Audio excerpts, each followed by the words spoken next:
it is a much more sustainable system. But we're taking it now one step further. We are now taking 30% of my fields. I do not produce crops in the summer. I put cover crops in there, rotation crops. So a third of my land is set to one side to have cover crops put in there, to have rotation crops put in there. And I promise you I'm making more money now doing that than when I was trying to crop the whole 100% of the fields. Why? Because the next 2 years where we put crops in, where we had the cover crops, we're getting better yields. We are growing it. It's not all about yield. We're growing them much more economically. We have reduced our synthetic inputs. We've reduced our chemicals. This year we grow our wheat crop. We didn't put one insecticide on our wheat crop. What is the saving on insecticide applications? Especially in some of the more prone crops like tomatoes, potatoes, etc. So we've gone onto that system of taking it out. And ladies and gentlemen, you might look here and you think, this is a big commercial farmer, he's got plenty of land. The principles I'm talking about here, doesn't matter if you've got 1 lima, 25 limas, whether you're on a small scale, whether you're mergent, the principles are exactly the same. We're all aiming for the same thing. How we get there is a little bit different, but it can be done. We all know a couple of the main important ones which I started with is sun hemp. We all know sun hemp. It's been out there for a long time. Most people know it. We don't disc or plow any of our cover crops in. We just use a roller. It's a homemade roller. I see some Unza engineering department guys here. It's a very simple machine. You don't have to overcomplicate this thing. Everybody thinks it's an expensive, overcomplicated thing. Pearl millet. I don't know what it's called. Bemas Tongas in Zimbabwe, if we've got any Tongas in the crowd. It's often grown used to be grown in the Gwembi Valley a lot.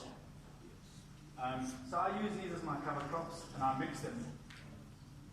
So that's what we plant into once again. Protecting your soil, looking after your soil. It is so vitally important to look after that and protect your soil.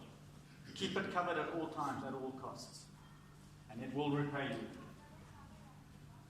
So a few years ago, I had a Brazilian expert come over to Zambia, and he talked about cover crops, etc. And we were doing the sun hemp, we were doing the millet, and he said, no, what you've got to start doing is trying to mix these up to create diversity.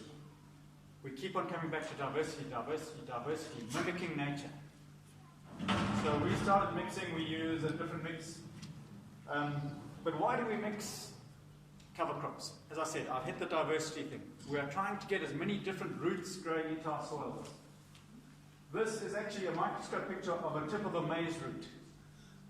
So on each growing tip that you have in the soil, there's this gel-like substance, which we call root exudates. This is full of sugars, carbohydrates, proteins, which the plant has produced through photosynthesis, and it's now putting into the soil. Why is it putting into the soil? It wants the microbes that are in the soil to come and feed on this. In return, when those microbes multiply and die off, the plant feeds on those nutrients that have been put into the soil. That is what we talk about, that symbiotic relationship. The plant doesn't put sugars and proteins into the soil for fun. Also, that, because it's got quite a few sugars in it, acts like a glue. It forms soil structure. It glues all your little soil particles together. But as soon as we start plowing or disking, that glue gets consumed. There's a group of bacteria called R. strategists. They love that, but they can only do it in the presence of oxygen. So as soon as we plow, they break down. That is why plowed fields erode so badly. They have nothing gluing their particles together. Root depths and structures. That is finger millet, that's pearl millet, sun hemp, sunflower, and cowpea. So when we mix them together, we are now getting roots throughout our soil profile. If I'd only planted that one there, I would have had very shallow roots, creating a nice profile, 5 centimeters, 10 centimeters into the soil. Which is nice, but it's not good enough. If mix them, we are now getting roots. Look at the different types of roots. We've got adventitious roots. We've got tap roots going deep into our soil. That one there, when it dies off, we're going to have a nice channel all the way down into our soil for next year's water to go down. If we plow and destroy the top surface, what's going to happen? All those little particles are going to flow down there and plug our drain. We want to create a big reservoir. We don't want 5 centimeters. We want 1.5 meters of water in our soil. What we're trying to do is increase the reservoir for the storage of our water. Carbon to nitrogen ratio, I'm going to skip this one. Basically all this does, it really refers to how quickly your organic matter breaks down. As we all know, if we grow cowpeas, pigeon pea is a wrong example.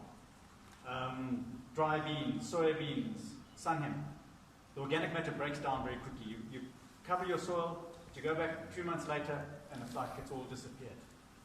Whereas if we've got thatching grass, or sorghum, or maize, or wheat, that organic matter stays there for a long time. So we are mixing all the different species to try and get a slow release, or a slow breakdown of our organic matter. As the organic matter is broken down by the microbes and everything in your soil, it becomes available to your plants. So we are basically trying to get a slow release fertilizer onto our fields. Feeding the whole soil food web. This is actually a picture of my wheat. Those white strands, those are not root heads. Those are fungus growing on my wheat. But I don't mind it because it's a beneficial fungus. It's a fungus called mycorrhiza. Those little yellow strands, those bigger yellow strands, that is actually the wheat root. All this white cotton wool stuff is a fungus called mycorrhiza. Mycorrhiza can draw phosphate out of the soil 20 times more efficiently than a root does. What does it do? It gets phosphate from the soil, it gives it to the plant. The plant gives it sugars and proteins back. So we are creating a system where we are feeding the soil is feeding us. If we come in with chemicals, and please, I use chemicals. I'm not saying I don't, but we need to be judicious in the use of our chemicals and be aware of what chemicals we use and when we use them. As much as I'd love to be away from it, I'm not. That is my end goal, but we are still working towards it. Pollinators, that comes back to the bees. You know, we're under pressure. Bees worldwide are under pressure. If we've got a mix of different flowers, they're flowering at different times, we're increasing the pollinators, the food for the bees. Bees are a vital part of our ecosystem, which get overlooked very regularly. Pests and predators. Tuta is a big one that has come up in fall armyworm is another big one, which has come up in maize. Because we've got monocultures, the predators have nowhere to live. We see the pest, we spray it. What happens? The predator gets killed also. We have to have areas on our farm where the predators can come and be predators. Yes, we might have some fall armyworm build up, but the predators are going to follow. They're going to eat all the fall armyworm, and they're going to think, hey, there's nothing left to eat here. Let me go across to that maize. Aphids are the same. There's a ladybug eating an aphid. That's a green aphid, which everybody knows. Ladybugs love them. This is a bollworm on our sorghum. This is a bug called an assassin bug. You can see its proboscis there, going into the bollworm. So sometimes we are very quick to go out and spray before we've actually looked at the problem. And we create that imbalance that Rolf was talking about by going and spraying to kill the pest, but we are not using eco-friendly or soft chemicals. We're not targeting that pest. We're going through with organophosphates, everything that smoke, everything, creating an imbalance. What happens? The predators die out, the pests come up. Infiltration rates and water holding capacity. I've been going on and on and on about this, especially in Southern Province. Water is like gold. We cannot waste it. We cannot have it running off our field. So we did some tests on our fields. Where we had the cover crops, we put a pipe in the ground and measured the infiltration rates. I'm not going to go into too much depth, but where we had the cover crops, we had 3 inches of rain, 75 millimeters go into the soil in 4 minutes and 15 seconds. Now, I don't know anybody who gets 75 mils of rain in 4 minutes, 15 seconds. It's about getting the water into the soil. Where we've been doing no-till, that same 3 inches took an hour and 36 minutes to get into the soil. That's a huge difference. I know lots of people have had 75 mils in an hour. My soil can't take it on the no-till. That's going to start running off. And as you can see, on the no-till, after the 3rd inch, we've got no infiltration. So if we have a big storm, 100 mils or something, in 3 hours, 25% of that is gone before we even start talking about total rain. So it's all very nice looking at the rain gauge. Oh, we've had 75 mils. How much has actually gone into your soil? That's a difficult one. Then, once we had actually done the testing, we dug where we had put the water. And in the cover crops, the water had gone in half a meter. 3 inches had gone in half a meter in 30 minutes. Where we had the no-till, that 3 inches had only gone into the soil 17 centimeters. And then it had stopped.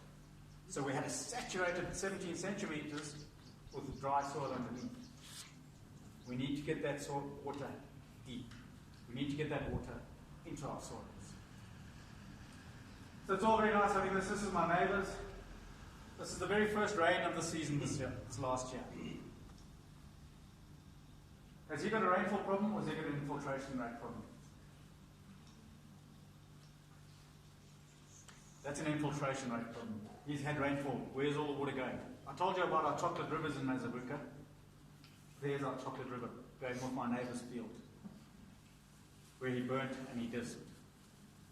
The next video is my field. I am 2 kilometers away, under the blue arrow there. Exactly the same storm. It was the first storm of the season, so we were all very happy in Mazabuka, driving around, having a look at what's going on. So it's a bit dark in here, but when I stop, can you see any standing water there? Can you see any running water there? That water's gone into the soil. You can see the shiny road there. That's the water on the road, that shiny piece there. But in my fields, the water hasn't penetrated. It's gone into the field. So straight away, I've got an advantage. I've got that water in my soil. My fuel tank, instead of being on quarter, is now at half. And if we have you add that up over the season, I'm not clever enough to do that. But I'm sure somebody would be able to. It would be a huge difference in effective rainfall. Not just rainfall, effective rainfall. That's just those 2 fields on a photo. I certainly know which one I want. I talked about mycorrhiza just very briefly. This is an animation of mycorrhizal fungi. That is a plant root that is not colonized by fungi. That is a plant root that has been colonized by mycorrhizal fungi. You can see the absorptive capacity of the mycorrhiza. It is huge. It increases your root capacity tenfold. What does mycorrhiza do? It helps with phosphate solubilization, increases fertilization, higher water uptake. Phosphate and water, mycorrhiza can draw out of soils. Because it is such a fine strand, it can get to where a plant root can't get to. It can draw water, it can draw phosphate, it can draw nutrients. From that, bring them to the plant feeds it in return. We talked about plant health. You've got a bigger root, you've got a healthier root, you've got better plant health. It's a simple thing. It helps with nutrient uptake. Sorry, this is in Portuguese. So we've got phosphate, 79% increase. Potassium, 62% increase. Zinc, copper, iron, 80% increase in uptake from your soil. Fungus, not plant roots, fungus. This is why we have to understand that our soils are very complex, living organisms. So I plant a mix of millet, sorghum, sunflower, sunhemp, both sunflower, red sunhemp, black sunhemp, cowpea, pigeon pea, velvet bean. We put it all together and we plant it. And we let nature do its thing for a year. We don't fertilize it, we don't spray it, we don't do anything. That is 4 weeks after planting. That's had no fertilizer. My soils aren't much fit. If I do a chemical analysis compared to the other people in the district, they're no more fertile than that. But the symbiotic relationships we're getting there, nature is doing its thing there. It is feeding the plants. That's what it looks like about 8 weeks after planting. That is the size of the sunflower. That has had no fertilizer. I defy any chemical fertilizer salesman to come show me a nutrient deficiency in this crop. To show me insect damage that is of economic viability in this crop. It's not going to happen. This is my form in Tunkuli. This was this year. We had 47 millimeters in the last 48 days. And that crop is still looking like that. It's an incredible achievement. When I first heard of mixed covers, I thought, I've always heard of competition. Don't think of competition cropping anymore. Think of companion cropping. These guys can feed each other. The mycorrhiza. Okay, sunflower is very, very good at extracting potassium from your soil. If you have got a mycorrhizal network, that potassium can be taken from the sunflower, given to the millet, if it is required, through the communication along the mycorrhizal fungi. It's very new technology and very new, not technology, it's billions of years old. But we are only just understanding it now. The engineers. This is farmer engineering. That is the roller that I used to control it. It's old truck rims welded together with an old grader blades, which we found in the scrapyard at somebody's farm. Welded them together, and away we go. So this is us rolling that cover crop.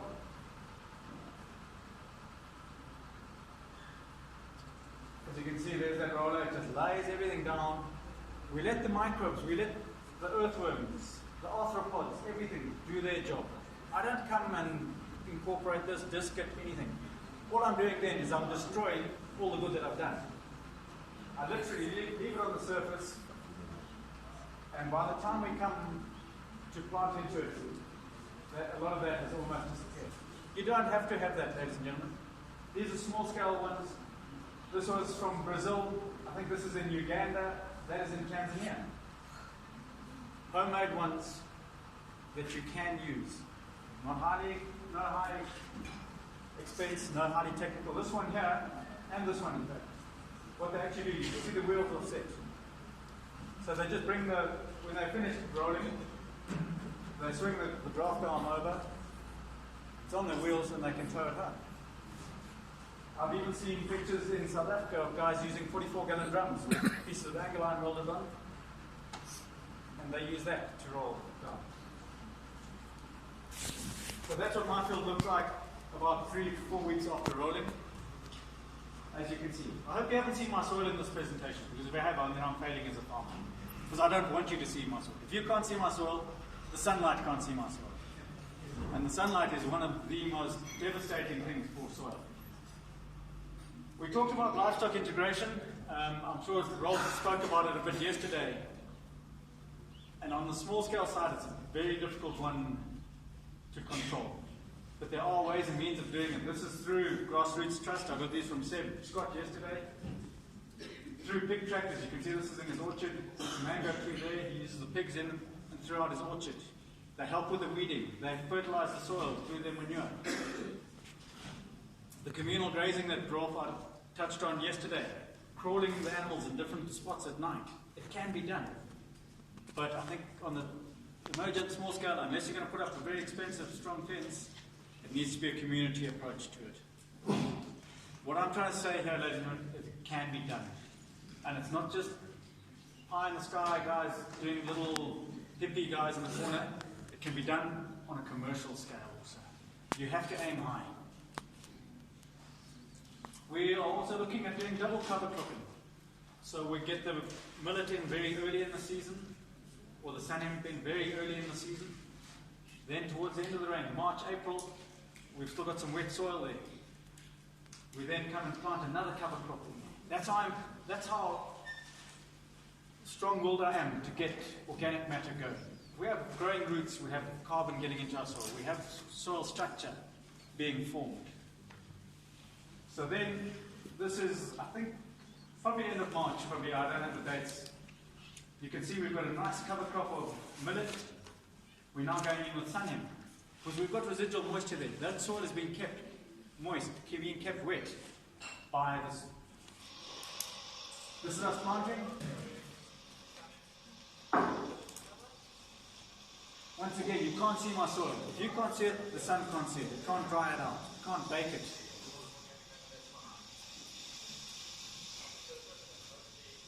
If you can't do this, intercropping is also a huge benefit. Planting cowpeas, etc. in your maize. I'm not an expert in that. God have done a lot of research on it, and our Grassroots Trust have done a lot of work on it. Farming God's Way have all done a lot of work on it. That was 6 weeks after that video. You can see a few of the millet stood up. That's all the millet stalks which are rolled down. Once again, we're getting sunlight. We're converting sunlight into carbon into our soil, is what we want. We're converting it into creating soil structure. Not only that, but sun hemp is a very good legume, so we're putting nitrogen into our soil. Not synthetic nitrogen, organic nitrogen. That was the soybeans in there. This was this year. The drought that we've just had in Southern Province. Believe you me, I didn't get any more rain than anybody. You know, people, you might drive past, he's had more rain than his neighbour. I've got the same rain as others. Those soybeans had 47 mils in the last 61 days. And they're looking like that. They had no insecticide, no fungicide, no fertilizer, and no insecticide. So, I could almost call that an organic crop. And that hasn't come, I'll warn you right now, that hasn't come around in 1 year. I've been in this system, I've been working towards this goal for a while. How many years? I've been doing no-till for 18 years. But since I've started using the cover crops, it has revolutionized the farming. I've been doing the cover crops for about 5-6 years now, probably. Beforehand, we would put cover crops in discipline, but we were doing the wrong thing.